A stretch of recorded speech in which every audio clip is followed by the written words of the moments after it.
ऐसे कौन कौन से पॉइंट्स हैं जिनका बिलो एवरेज या फिर एवरेज बच्चे भी ख्याल रखें तो वो टॉपर बन सकते हैं। कुछ ऐसी मिस्टेक्स बताऊंगा, 11th और 12th दोनों बच्चे यहां पर ध्यान रखेंगे। ओवरऑल क्रक्स निकाल के बताऊंगा कि आपको कैसे ख्याल रखना होगा इकोनॉमिक्स में अगर अच्छे नंबर लाने हैं तो किन किन बातों को आप अवॉइड करके चलोगे। अगर आप इन चीजों को भूल जाते हो, कोई ऊंच नीच कर देते हो, तो टीचर को मौका देते हो कि वो आपका आधा नंबर, एक नंबर अपने हिसाब से काट लेगा। फिर तुम कहते हो शिट यार, जरा सी तो गलती थी।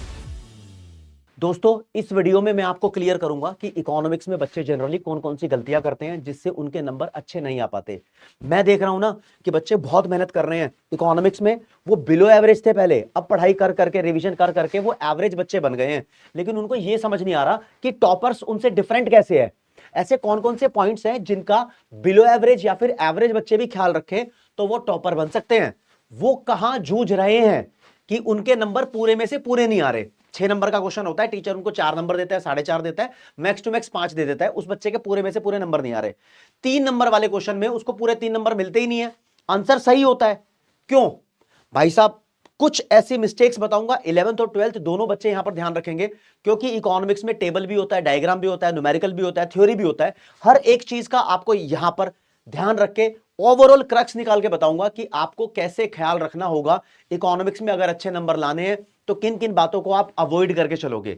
चाहे वो स्टैटिस्टिक्स हो, इंडियन इकोनॉमिक डेवलपमेंट हो, माइक्रो इकोनॉमिक्स हो, मैक्रो इकोनॉमिक्स हो, सबके बारे में बताऊंगा आपको। बस छोटी सी वीडियो है, कुछ पॉइंट्स आपके लिए लाया हूं इकोनॉमिक्स में। जब आप ध्यान दोगे कि भाई मैं अपना आंसर लिखूं तो इन पॉइंट्स को मैं अपने भेजे के अंदर जरूर डालूं। सबसे पहली बात करता हूं, एमसीक्यूज में बच्चे बहुत सारा टाइम वेस्ट करते हैं, एमसीक्यूज को लेकर बहुत परेशान रहते हैं। तो मैं बोलता हूं दोस्तों, एमसीक्यूज में कोई रफ वर्क की रिक्वायरमेंट नहीं है। बहुत सारे बच्चे यहीं फंसे होते हैं। जैसे अकाउंटेंसी होता है ना, अकाउंटेंसी में बच्चे रफ वर्क कर रहे होते हैं नॉर्मल किसी भी क्वेश्चन के अंदर। ऐसा रफ वर्क किसी भी एमसीक्यू में आपको नहीं चाहिए होता, चाहे वो business studies, maths, economics, accounts, कोई भी सब्जेक्ट हो। फॉर एग्जाम्पल, मान लो भाई साहब ये मेरे पास एमसीक्यू आया है और ये न्यूमेरिकल वाला क्वेश्चन है, ये मैक्रो इकोनॉमिक्स से, मनी एंड बैंकिंग के चैप्टर से है। अब इसको सॉल्व करने के लिए मैं प्रॉपर फॉर्मेटिंग बनाऊं, मैं इसका प्रॉपर यहां पर फॉर्मूला लिखूं, फिर कैलकुलेशन करके बताऊं, तो इट इज नॉट रिक्वायर्ड। कोई भी न्यूमेरिकल क्वेश्चन हो या कैसा भी क्वेश्चन हो, अगर वो एमसीक्यू आया है तो आपको ये दिखाने की जरूरत नहीं है कि आपने उसको कैसे सॉल्व किया। आप जस्ट उसका आंसर लिखो कि भैया ऑप्शन ए ठीक है, बी ठीक है, सी ठीक है या डी ठीक है। फॉर एग्जाम्पल, इस क्वेश्चन के अंदर मैं अभी ऐसे ही कुछ भी अज्यूम कर लेता हूं, मुझे लगता है भैया ये वाला ऑप्शन ठीक है, तो मैं ये वाला ऑप्शन ठीक लिख दूंगा, जो भी इसका यहां पर होगा वो आंसर मार्क कर दूंगा। हालांकि ये गलत है, मतलब प्रॉपर कैलकुलेशन करेंगे तो, लेकिन मैं आपको बता रहा हूं ऐसे आपको आंसर लिखना है। खत्म कहानी। ऑप्शन भी लिख दिया, सामने उसके ऑप्शन में क्या लिखा है हमने वो भी लिख दिया, राइट। इस तरीके से आपको अपना आंसर देखना है। लेकिन जब पेपर में सीधा न्यूमेरिकल सॉल्व करना आए, जैसे कि स्टैटिस्टिक्स में न्यूमेरिकल होते हैं, मीन मोड मीडियन के होते हैं, माइक्रो इकोनॉमिक्स में न्यूमेरिकल होते हैं, इलास्टिसिटी के, कॉस्ट के, रेवेन्यू के, मैक्रो इकोनॉमिक्स में न्यूमेरिकल्स होते हैं। जब आप लोग न्यूमेरिकल सॉल्व करोगे तो आपको प्रॉपर फॉर्मेटिंग ध्यान रखनी है। आप कहीं फॉर्मूला मिस ना कर दो, नंबर कट जाएंगे। जो आपका आंसर आएगा आपको उसको प्रॉपर बॉक्स में, यूनिट्स में लिखना है, नहीं तो नंबर कट जाएंगे। आप कर देते हो बहुत बड़ी गलती। मैं क्या लेकर आया हूं आपको बताना चाहता हूं। यहां पर न्यूमेरिकल क्वेश्चन सॉल्व करते वक्त proper formula with answer in units. क्या है ये मैं करके दिखा देता हूं आपको। देखो, मान लो जी तुम्हारे पेपर में ये क्वेश्चन आया है, ये मैक्रो इकोनॉमिक्स का मैंने गवर्नमेंट बजट से क्वेश्चन उठा लिया, राइट। तो भाई देखो, ये रेवेन्यू डेफिसिट निकालना था, इसके सामने पूरा प्रॉपर फॉर्मूला मैं लिखूंगा। और यहां पर एक चीज आपको बता रहा हूं, please avoid writing in the short form. ऐसे मत लिखना, फुल फॉर्म लिखना भाई, एक्सपेंडिचर पूरा लिखना चाहिए था, राइट। ये गलती मत करना। अब जब भी मेरा आंसर आ जाएगा तो मेक श्योर दैट कि आपने अपने आंसर को बॉक्स में डाल दियो, ये टीचर को अलग से ही दिखाई देता है। और मेरा कहने का मतलब ये है, जैसे यहां पर करोड़ों में आंसर लिखा हुआ है, तो आप भी अपने आंसर में करोड़ लिखो प्रॉपर यूनिट्स के साथ। अगर आप इन चीजों को भूल जाते हो, कोई ऊंच नीच कर देते हो, तो टीचर को मौका देते हो कि वो आपका आधा नंबर, एक नंबर अपने हिसाब से काट लेगा। फिर तुम कहते हो शिट यार, जरा सी तो गलती थी। यही वो चीजें हैं जिसको तुम ध्यान रखोगे तो तुम हाईएस्ट स्कोरर में काउंट हो जाओगे। अच्छा जी, ये तो सर न्यूमेरिकल की बात बताइए। और देखो भाई, डायग्राम और टेबल से रिलेटेड बात बताता हूं भाई। जब भी हम डायग्राम या टेबल बनाते हैं तो हमें उसकी प्रॉपर एक्सप्लेनेशन करनी चाहिए, लेबलिंग करनी चाहिए। लेबलिंग का मतलब डायग्राम में कौन कौन सी चीज कहां पर है दिखनी चाहिए। Diagram must be self explanatory. Diagram देखते ही टीचर समझ जाए इस डायग्राम में हो क्या रहा है। और फॉर्मेलिटी के लिए आपको डायग्राम एक्सप्लेन भी करना होगा। डायग्राम, टेबल दोनों की बात कर रहा हूं।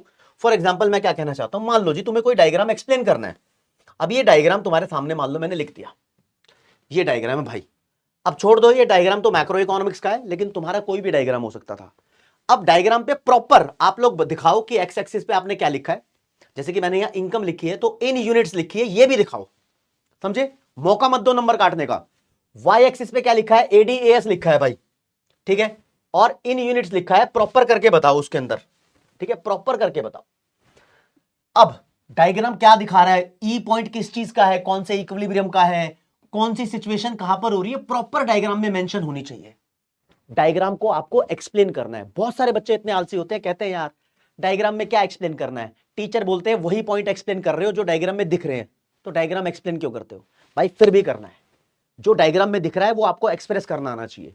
और कोई भी डायग्राम हो दुनिया जहान का, अगर आपको नहीं आती एक्सप्लेनेशन तो प्लीज नॉर्मल एक्सप्लेनेशन लिख के आओ कि नीचे बताओ कि आपने एक्स एक्सिस पे क्या दिखाया, वाई एक्सिस पे दिखाया, क्या चीज दिखाई है, कौन सा पॉइंट है, किस कॉन्सेप्ट का डायग्राम है। जैसे in the above diagram X axis shows income, X axis पे इनकम दिखाई, Y axis shows ADAS, Y axis पे हमने एडीएएस दिखाया।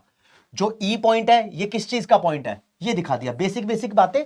फिर डायग्राम तुम्हारा कॉन्सेप्ट के हिसाब से अलग हो सकता है, जिस चीज का डायग्राम आएगा उसकी अपनी एक्सप्लेनेशन होती है। लेकिन अगर तुम्हें नहीं भी आता डायग्राम एक्सप्लेन करना तो हाथ जोड़ के रिक्वेस्ट है भाई, कम से कम बेसिक्स लिख कर आओ। उसके बाद डायग्राम की लैंग्वेज तुम्हारी छोटी मोटी ऊपर नीचे भी हो जाए ना, इंग्लिश की ग्रामर तुम्हारी एग्जैक्ट नहीं है तो टीचर इस बात को नहीं देखता, बस देखता है भाई जो चीज इंपॉर्टेंट थी तुमने वो नीचे बता दी है, टीचर आपको यहां पर भी पूरे नंबर दे सकता है। हाँ हाँ, सेम हैपेंस विद टेबल। अगर तुमसे पेपर में कोई टेबल पूछी गई है, फॉर एग्जांपल मैं बताता हूं भाई, ये टेबल पूछी गई है, तो अगर तुमने ये टेबल बनाई है तो भाई इसकी प्रॉपर लेबलिंग होनी चाहिए। जैसे क्वांटिटी लिखी हुई है इन यूनिट्स, एमयू इन यूटिल्स, ऐसे पूरा प्रॉपर लिखा होना चाहिए नीचे, राइट। और टेबल की एक्सप्लेनेशन भी होनी चाहिए।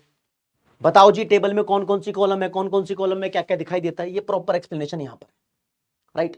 तो डायग्राम और टेबल की प्रॉपर एक्सप्लेनेशन मेन इंपॉर्टेंट चीज है आप लोगों के लिए। और मैंने बताया कि आप लोगों को आंसर राइटिंग फॉर्मेट पता होना चाहिए। अगली मिस्टेक, कुछ क्वेश्चन ऐसे होते हैं जिनका फॉर्मेट ऑलरेडी डिसाइडेड होता है। माइक्रो इकोनॉमिक्स, मैक्रो इकोनॉमिक्स में ज्यादा होते हैं। माइक्रो इकोनॉमिक्स में कोई इक्विलिब्रियम वाला क्वेश्चन है, या मैक्रो इकोनॉमिक्स में भी फॉरेन एक्सचेंज रेट का इक्विलिब्रियम वाला क्वेश्चन है, उनके फॉर्मेट डिसाइडेड होते हैं।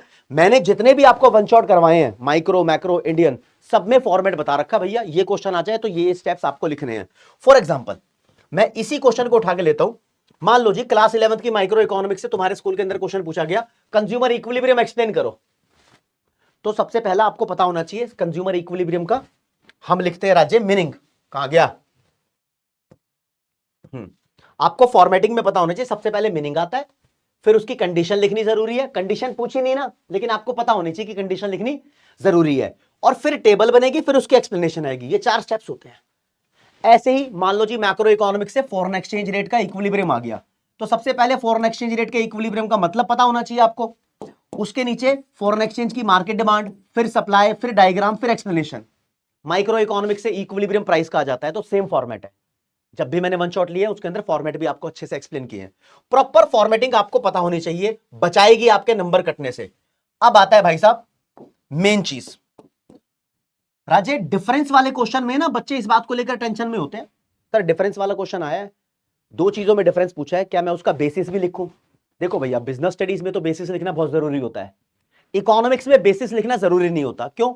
बिजनेस स्टडीज की एनसीईआरटी उठा के देखो, ज्यादातर कॉन्सेप्ट के बीच में जो डिफरेंस दिया हुआ है उसका बेसिस भी लिखा हुआ है। फॉर एग्जांपल क्लास 11th की मैंने बिजनेस स्टडीज उठा ली भाई, आर्टिकल ऑफ एसोसिएशन और मेमोरेंडम ऑफ एसोसिएशन के बीच में डिफरेंस है, उसके बेसिस भी गिवन है, राइट। कैसे मैं दिखाता हूं तुम्हें, एग्जांपल देता हूं। मान लो जी ये 12th क्लास की मैक्रो इकोनॉमिक्स से डिफरेंस है स्टॉक और फ्लो का, ये होते हैं जी बेसिस, ये लिखे हुए बिजनेस स्टडीज में, तो आप भी लिखते हो, आप भी लिखते हो। लेकिन इकोनॉमिक्स की एनसीईआरटी उठा के देखोगे उसके अंदर बेसिस नहीं लिखे हुए, तो इकोनॉमिक्स में लिखने जरूरी नहीं है। तो जो बच्चा इस बात को टेंशन में लेके चलता हो भैया 2 चीज के बीच का डिफरेंस लिखूंगा उसमें बेसिस होने चाहिए, तो नहीं होने चाहिए राज्य। हाँ, कैसा होना चाहिए आंसर?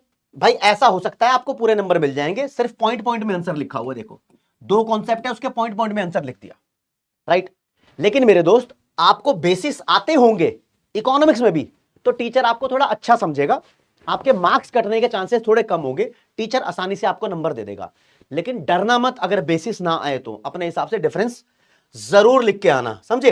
अब आपको पता लास्ट वाला लास्ट वाला खत्म नहीं है, लेकिन मैं आपको बता रहा हूं। ये लिखा है जी भाई, कोई भी आंसर हो आपको पता होना चाहिए पॉइंट वाइज लिखना है, यानी अवॉइड करो अपना आंसर तुम पैराग्राफ में लिखने के लिए, पॉइंट वाइज अपना आंसर लिखो। फॉर एग्जांपल कोई थ्योरी का सीधा सीधा क्वेश्चन आता है, मान लो जी ये इंडियन इकोनॉमिक डेवलपमेंट से थ्योरी का क्वेश्चन आया हुआ है, state the features of Indian economy, तो इसकी 4 फीचर मान लो आई है, तो 4 फीचर है, तो 4 फीचर पॉइंट वाइज लिखी है मैंने, इसका कोई पैराग्राफ नहीं बना दिया। अब यहां पर एक चीज मेन, भाई साहब आपने एक हेडिंग बनानी है, फिर इसको एक्सप्लेन करना है, हेडिंग बनानी है एक्सप्लेन करना है, हेडिंग बनानी है एक्सप्लेन करना है। अगर आपसे हेडिंग नहीं बन रही कोई बात नहीं, टेंशन मत लो, अगर आपका कंटेंट ठीक है आपको पूरे नंबर मिलेंगे। जरूरी नहीं है कि सजावट का सामान साथ में लेकर चलना है, मेकअप पाउडर लिपस्टिक क्रीम, नहीं, आपने आंसर की लाइन ठीक लिखी है, टीचर आपको पूरे नंबर देगा। हेडिंग बनाई है या नहीं बनाई है, बिजनेस स्टडीज में लिखते हैं तो हेडिंग बनानी जरूरी होती है, क्योंकि वहां पर ऑलरेडी बनी हुई है एनसीईआरटी के अंदर हेडिंग। इकोनॉमिक्स में ऐसा कुछ भी नहीं है, तो सब्जेक्ट वाइज आपका प्रेजेंटेशन का पैटर्न बदल जाता है। अब ये इकोनॉमिक्स के अंदर फालतू के पंगे मत मानना कि भैया मेरे को कोई फ्लो चार्ट बनाना है, कोई डायग्राम बनाना है, ये सब टाइम वेस्टिंग चीज है, तुम्हारे कंटेंट पे ही तुम्हें नंबर मिलेंगे। अब भाई साहब मुद्दा आता है कि मेरे आंसर की क्वांटिटी कितनी होनी चाहिए। सबसे मेन सबसे बड़ी प्रॉब्लम है, बच्चे को ये नहीं पता, कहता सर मेरे को 6 नंबर का आंसर लिखना है, तो क्या 180 वर्ड में होना चाहिए, 150 वर्ड में होना चाहिए, क्या करूं। इकोनॉमिक्स में ऐसा कुछ भी नहीं है, चाहे तुम्हारे पेपर में इंस्ट्रक्शन आती हो कि भैया 6 नंबर का क्वेश्चन 150 से लेकर 200 शब्दों के बीच में होना चाहिए, ऐसा कुछ नहीं है, उसमें कुछ भी लिखा हो। आपके आंसर की क्वांटिटी कितनी होनी चाहिए, जब तक आपका आंसर जस्टिफाइड नहीं हो जाता आपको आंसर देना है, राइट। हाँ, क्वेश्चन के अंदर पूछ रखे होते हैं कि कितने पॉइंट में आपको आंसर देना है। 12th क्लास में बच्चा आता है तो बोर्ड के अंदर उससे पूछा जाता है कि 3 पॉइंट दो, 4 पॉइंट दो, 6 पॉइंट दो, जितने पॉइंट आपसे बोल रहा है उतने पॉइंट लिखने हैं। अब उस पॉइंट के अंदर सही बात लिखनी है, बस मेक श्योर दैट कि आपका ऐसा कोई भी पॉइंट ना हो जो 2.5 लाइन 3 लाइन को क्रॉस कर रहा है। अगर आप किसी भी पॉइंट के अंदर 3 लाइन क्रॉस कर रहे हो, 4-5 लाइन लिख रहे हो, तो तुम गलत जा रहे हो, अपना टाइम वेस्ट कर रहे हो। शॉर्ट में लिखो उस चीज को, राइट। हाँ, तो पॉइंट बताएगा, लेकिन 11th क्लास में क्या होता है, स्कूल के अंदर जनरली पॉइंट बताते नहीं है, बोलते भाई साहब फलाने कॉन्सेप्ट के एक्सप्लेनेशन दो 6 नंबर में। अब टीचर बता ही नहीं रहा कि कितने पॉइंट लिखने हैं, तो जब 6 नंबर का क्वेश्चन है तो 6 पॉइंट लिखो, 4 नंबर का क्वेश्चन है 4 पॉइंट लिखो, 3 नंबर का क्वेश्चन है 3 पॉइंट लिखो, तो जितने नंबर का क्वेश्चन है उतने पॉइंट लिखो। ये आपके आंसर की क्वांटिटी, मतलब कितनी लेंथ में आपको आंसर लिखना है, ताकि आपको अनक्लियर ना लगे बिल्कुल भी कॉन्सेप्ट, मतलब कि ऐसा ना लगे कि यार कहीं तो दिक्कत हो गई है, कहीं तो दिक्कत हो गई है, राइट। और बहुत सारी टिप्स आपको बताता हूं दोस्तों। इकोनॉमिक्स में अगर तुम full out of full number score करना चाहते हो तो ओवर राइटिंग को अवॉइड करना। प्रेजेंटेशन के अंदर ओवर राइटिंग तुम्हारा कचरा करती है। ओवर राइटिंग का मतलब क्या होता है, मान लो जी मैंने यहां लिखा राहुल, मेरे को लिखना था प्रिया, तो मैं यूं यूं यूं यूं करके इधर प्रिया लिख रहा हूं, तो एक तरीके की ये ओवर राइटिंग है। या फिर मैं इसके ऊपर ही कहीं ऐसे सजा देता हूं प्रिया, तो ये ओवर राइटिंग है। आपको करना क्या चाहिए था, भाई गलती से लिख दिया मैंने राहुल, मुझे प्रिया लिखना था, तो राहुल लिख दिया ना। अब इस राहुल को मिटाओ मत, इसको ऐसे कर दो कट, यहां लिख दो प्रिया, ये चल सकता है, this is called cutting, over writing नहीं है। एक हल्का सा कट डाल दो कोई दिक्कत नहीं है, लेकिन पूरा ही कचरा कर दोगे तो काम खराब है, राइट। हाँ, तो एक बहुत बेसिक चीज, don't overwrite, maintain proper space. जब आप आंसर लिख रहे हो तो जब आपने एक आंसर खत्म कर दिया तो दूसरा आंसर लिखने के बीच में 2 लाइन का 3 लाइन का डिफरेंस छोड़ो भाई, क्योंकि कई बार क्या होता है बच्चे लगातार आंसर ऐसे से अटेंड करते चले जाते हैं, तो टीचर कई बार दूसरा क्वेश्चन आपका देखना भूल जाता है और आपके नंबर यहां पर आपको मिलते नहीं है फिर उस क्वेश्चन के, राइट। और फॉलो ऑल दोज इंस्ट्रक्शंस जो मैंने आपको बताई हैं, ये करोगे तब आपके नंबर बढ़िया आएंगे। लेकिन मैं मान के चलता हूं कि तुमने मेहनत पूरी करी है। अगर मेहनत नहीं कर रहे हो तो दोस्तों क्लास 11th वाले बच्चों के लिए पेस बैच है, 1 शॉट्स अवेलेबल है हर एक सब्जेक्ट के। क्लास 12th वाले बच्चों के लिए विश्वास बैच है, सारे 1 शॉट्स फ्री में अवेलेबल है। आप मेहनत करो और आंसर लिखते समय इन बातों का आपको ध्यान रखना है जो मैंने बताई है। कोई भी दिक्कत डाउट परेशानी ये कॉमेंट सेक्शन खाली है, तुम बता दो, तुम्हें कोई प्रॉब्लम हो तो मैं समाधान दूंगा। आपका भाई दोस्त educator of economics love Kaushik आपको कहना चाहता है थैंक यू, नमस्ते।